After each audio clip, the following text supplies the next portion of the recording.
The subject of this video is responsibility for crowd safety should be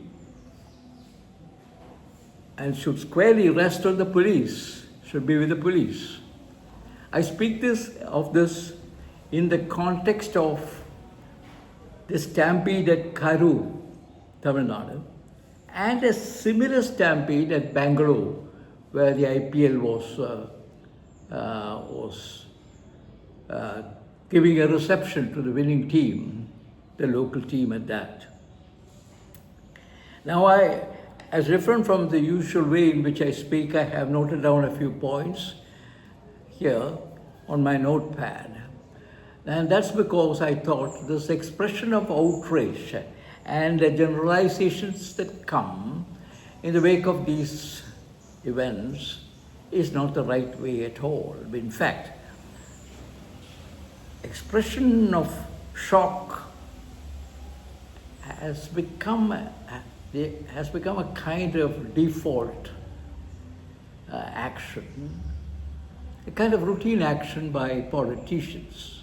And after that is done, and God forbid if they come visiting, it will throw everything out of gear. But once that is done, everything is forgotten, almost ceremonial.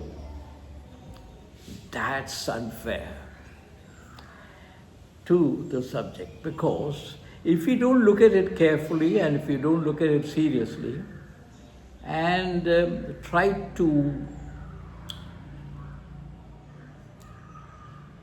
divert the main point of responsibility to various agencies, diffuse responsibility, then the chances are that these will continue to occur. And in the past there have been many instances of this, showing up that there is really no standard action plan or standard operating procedure for the police. And so normally I don't enter into areas which are of an administrative nature, but this is too serious a matter to be left at that. Therefore, I come up with a few points which I have noted and which is on my notepad. First of all, my point is that these are not accidents by any means, and they represent a failure of responsibility of the police and, of course, by extension of the administration. The lives lost, that thing occurring is totally unacceptable. We can't take this as routine. It is something unacceptable. So, what we have today is a very casual permission being granted by the police after a cursory examination of things. Instead, as is the practice in various countries, we should have an SAP, a standard action plan, or standard operating procedure for the police. Now, they might have it or may not have it, but I don't see anything in the evidence. This requires a venue inspection and the safe capacity fixed. Because in all these cases, you very casually herd people into narrow spaces and they get suffocated and die. Therefore, basic thing is to have a safe capacity of the place fixed. The entry and the exit points, exit routes have to be marked and controlled. Medical posts, ambulances, and stewards in place should be there. But for all this to happen, permission cannot be last minute, which means practically no notice. Permission has to be sought by the organizers at least 6 to 8 weeks in advance. This has to be enforced. Otherwise, what happens is that these loss of lives will occur. And this is unacceptable. The organizers should pay for the cost of safety measures by the police and police deployment. It cannot be from the taxpayers' money. It has to be paid by the organizers. Every bit of the expenditure has to be borne by the organizers. These are some of my thoughts. Now, normally, as I said, I don't go into this kind of detail, but I thought the subject and this whole terrible thing requires some kind of a response which is specific and not in the area of shock, expression of shock. What is expression of shock by some VIP compared to the loss of lives? So that, that big contrast stares in the face. There are certain absolute no's that we should follow. Orders has to be implemented, otherwise we show ourselves as a very weak state. I jotted them down like this. No mass gathering on roads or narrow crowded areas. This is occurring. Now, no permission at all without SAP compliance, Standard Action Plan compliance. And no last minute thing. Even the Bangalore one, I was reading it this morning, that the state government suddenly muscled in and said they too want to have a reception. You think it's all about love of cricket? Nothing at all to do with love of cricket. It is that they wanted to be a part of the publicity and therefore some kind of self-promotion. That's the guiding logic behind that, muscling into that reception. They too want to hold a reception. That was a big mess, showing that there is no standard procedure, no standard action plan, and no permission formalities, procedure, that it should be 6 to 8 weeks in advance and all that. And this is to me, this happens to be the most important thing.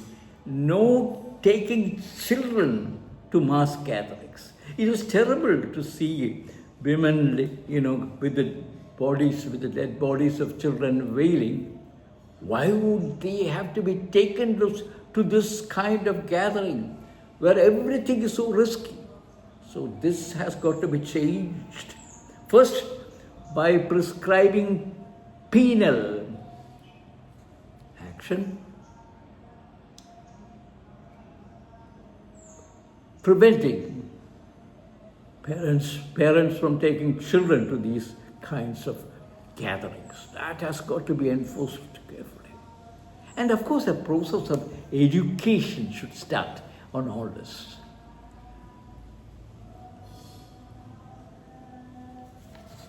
As soon as an happening like this occurs, a judicial inquiry is ordered. That is a bit of a red herring now, because the judicial inquiry takes its own time, but this is to put things off, to get a kind of cooling of tempers, cooling of emotion stage. Now, I don't think an inquiry should be for that kind of thing. An inquiry should go into every aspect of a certain incident. Or you can call it a certain tragedy if you like, but that adjective is a little bit overdone. Only stadia, open grounds, controlled spaces with regulated entry and exit should be allowed for these kinds of things. That's a terrific must. Not any place. Because there are narrow roads and arterial roads, traffic and people and all that. This is not the way. Now you might say that culturally we are into something like, we want to have a glimpse of all this thing, participate and all that. Now, not at the cost of lives. Who are the victims after all? Not the elites, not the well-heeled, not the educated, not that kind of crowd, but poor people, lower than middle class people, some of them not quite literate. These are the people who face the risks unknowingly. Hence, there is a need for public education on the dangers of crowds and not going into crowds at all. That kind of education campaign should be started by the government, just as the no smoking and the evils of smoking and drinking and no driving with alcohol intake, that kind of thing. Lots of things are there. This is very, very important. The need for public education on the dangers lurking in crowds. Never go into crowds, that kind of thing. That has to start. Not encourage this as a kind of utsav, as a kind of a celebration. That is not going to help. There's a cultural aspect, maybe not so cultural as political, and that is large mobilization is treated as democratic participation. This is the very opposite of democracy. Democracy means informed citizens, institutions, informed discussions and debates. That's what democracy is about, not mass hysteria. That is the very opposite of democracy. Therefore, the politicians seeing some kind of democracy in numbers, that is a false equation. That's a false legitimacy. This kind of cultural thing, if it is there, that mobilization is a part of tradition and that kind of thing, that should go. Culture and all this whipping up of emotions and things like that is no excuse for preventable deaths. And that means a loss in the family. It shakes the roots of the family. And the state should be concerned with that.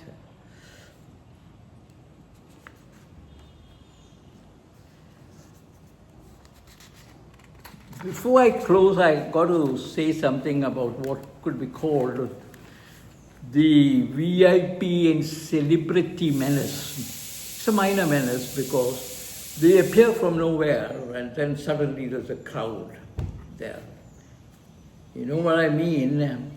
I refer to two typical incidents. They are not unusual, they occur every time. One is, I remember the Pushpa 2, the movie premiere in Hyderabad, where suddenly the main actor appeared on the terrace. And lo and behold, everyone wanted to have a glimpse of the actor. And what happened? A woman died, her child was badly injured. You have the same thing with what is called VIP darshan in holy places. That is, the VIP arrives and suddenly the crowd is herded into a corner. There is no space for the crowd to move. And people are crushed in the same way as happened at Karur. So, this is the situation we have to The police have to take responsibility for this thing, and every stampede should be viewed as an administrative failure and not this kind of routine inquiry and all. It is an administrative failure because the state has not taken the safety of citizens seriously. And of course, I agree that educating citizens in not having all these kinds of things and mistaking it for democracy, that it should be a part of the state's responsibility. So that's my summation of this. No outrage and no adjectives used. Some concrete administrative measures are required so that we don't have this kind of thing occurring again and people accepting it as part of this whole natural life. It can't be. It can't be. We have to stop this.